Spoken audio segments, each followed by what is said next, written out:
All right, welcome back, gang. Tim Walsh, Vanilla Grill Athletics. Always by my side, my wife, Chelsea. Hi, guys. Welcome back to another edition of the exercise demonstration series. So the exercise that we're going to talk about today is the lying leg curl. So we're going to show you the right way to execute a straight set of say 8 reps on the lying leg curl, things to look for, sensations that we want to make sure you're feeling in the hamstring when you're doing your regular straight sets. And then we're going to show you 2 variations to increase your training intensity while still maintaining absolute safety. And these are little tricks that you can add in even if you don't happen to be training with a training partner that day. So let's get started. Let's do it. Okay, so the lying leg curl that you may have at your gym might not look exactly like this. This particular piece from Arsenal is one of the variations of the lying leg curl that isn't just a flat board. Not that there's anything wrong with those, but generally that's what you'll find in gyms. Then there will also be some variations that instead of being flat are kind of raised in the middle. So right at the crest of your hip, it raises it up a little bit. The reason that they do that, and this is another variation, you'll see when Chelsea gets into position here, her hips will be just slightly elevated. It allows for a deeper stretch in the bottom of the movement and then greater overall range of motion. So we're always big believers in a nice deep controlled stretch and a really good contraction and covering as much ground or creating as much range of motion as we can. So this machine, we're blessed to have it here at Save On Fitness / Circus of Contenders. It's a beautiful piece, but whatever piece you've got in your gym will work just fine. Okay, so what I'm going to have Chelsea demonstrate here is just a straight set of 8 reps. And 2 things that I want you to be looking for are 1, absolute control and a nice big full range of motion. So the way that I sort of police myself to make sure I've got absolute control is when I move up to the top or the contracted position, I'm actually flexing my hamstring and holding it there just long enough so I can take a snapshot of it before I start to move in the other direction and go down and get that nice deep stretch. So every time you hit your contraction, hold it for a second and ask yourself, am I really flexing my hamstrings as hard as I can? That's how we get every muscle fiber activated, and every fiber that gets activated gets an opportunity to grow and improve. So give me maybe 3 more of those, Chelsea, with that real good contraction at the top. That's excellent. Nice full controlled stretch, big squeeze at the top, and 1 more of those. Boom. And that was a beautiful set of 8 reps. Okay, so the first variation or intensifier that we're going to talk about is a method to take your set just a little bit beyond what positive muscular failure would be if you were doing, I'm going to have Chelsea do sort of the second half of that demonstration set. So you'll see maybe 3 or 4 repetitions, same thing, full range of motion with that big squeeze at the top, and we're just going to pretend a little bit that she's using a load where she maybe reaches positive muscular failure at, let's say that 8th rep. So this would be, it would be the last set or your top set if you were doing 3 or 4 work sets of lying leg curl. The very last set of really every exercise before you move on should be the one where you drive home the most growth stimulus with whatever intensifier method you choose. So what we're going to do in this case is have Chelsea demonstrate the last 2 or 3 reps of her top set where she's full range of motion for a big squeeze, control, stretch, and then when she thinks she's probably going to have to start cheating the next rep to go beyond failure, I'm going to have her actually fully stretch out and let the weights touch, but she's going to keep some tension in her hamstring. She's not going to relax it. It's going to stay tensed. She'll count to 3 and then squeeze up another rep and control it down. And then 1, 2, 3, and try and squeeze up another rep from a dead stop. So that's nice and safe because we're not dropping into the stretch and rebounding back up. So we're not going to tear anything. And you're not going to get 5 or 6 extra reps. We're looking for maybe 2 or 3 of those dead stop with the 3-second pause, but it's still allowing us to go beyond muscular failure as if we had just stopped after the 8th rep if that's all we had. So let's do it. Okay, so I'll get you to jump back in here, Chelsea. So just give me 3 repetitions done exactly the way you did the first set. So hold, nice full stretch, and then squeeze and hold, nice full stretch, and then we're going to pretend this is you and you're out of gas. Big stretch, and let the plates touch, but keep that tension here for 1, 2, 3, and then hit another rep. Good, now control it down, and you're gonna softly, and the tension stays there. 1, 2, 3, hit another one. Good, all the way down. Plates touch, but we're keeping the tension in the hamstring. 1, 2, 3, hard, good.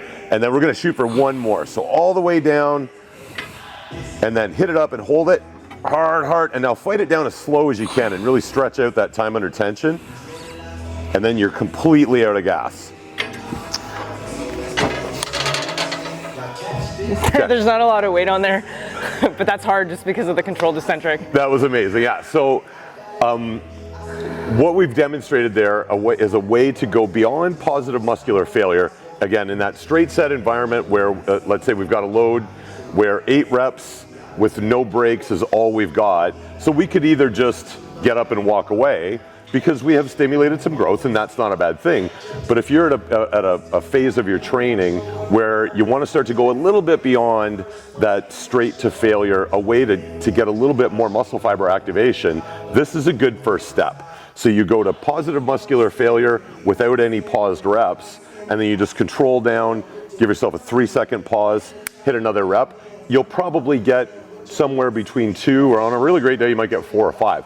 But every single rep, every millimeter of every rep beyond muscular failure is an opportunity to get even better growth stimulus, but it's still nice and safe. Okay, so the second variation that we're gonna show to increase exercise intensity and growth stimulus on the lying leg curl is gonna be the drop set. So what I'm gonna have Chelsea do here, we won't be pretending here, this is actually gonna be kind of tough on Chelsea. So I threw, this Arsenal lying leg curl is really, really deceiving. To give you an example, if I'm at a Good Life or Amavati or something, when I do my lying leg curls, my top sets are probably around 130, 140 pounds. The mechanics of this one are just different, and it's very humbling.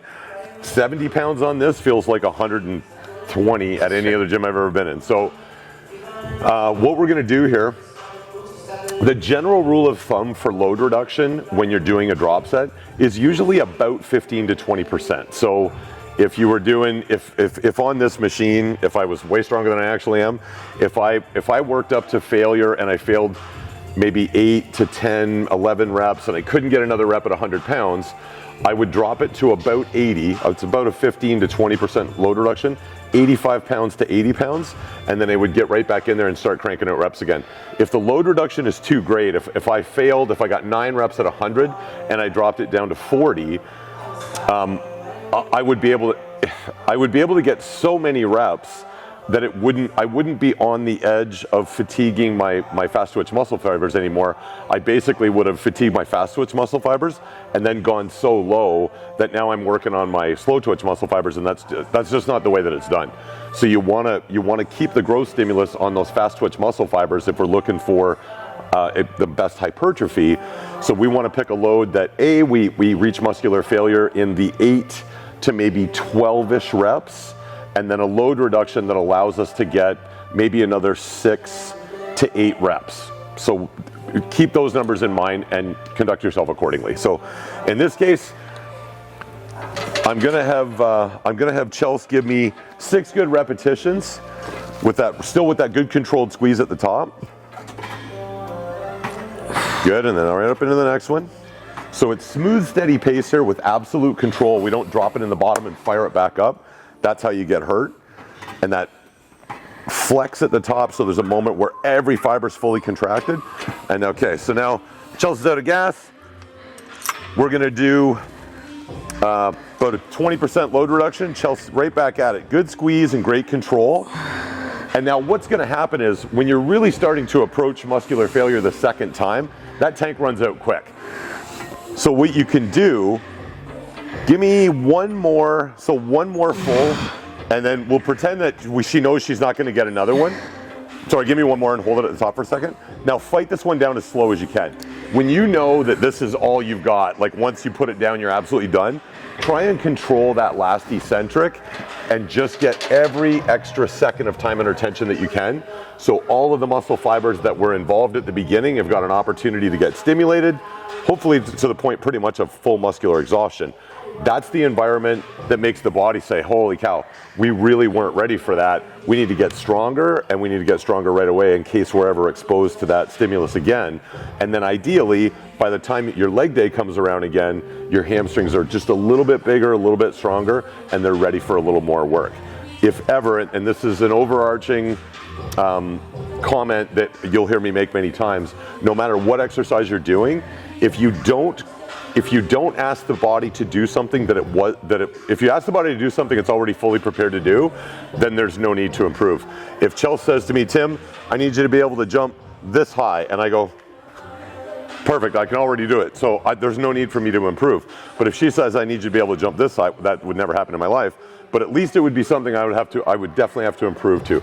So if you finish an exercise and you move on to the next exercise and you're not absolutely certain you created need for change, do another set and make sure you get it right, otherwise you're leaving gains on the table. Thank you very much. Thank you very much. Thank you again so much for joining us. We're getting a lot of great feedback on this exercise demonstration series, so we'll keep them coming. Thanks, guys. We really appreciate it. You can check us out at www.vanillagorillacrew.ca and on Instagram at vanillagorillacrew. Hope to see you there. See you later. Get a pair of these shoes. Yeah.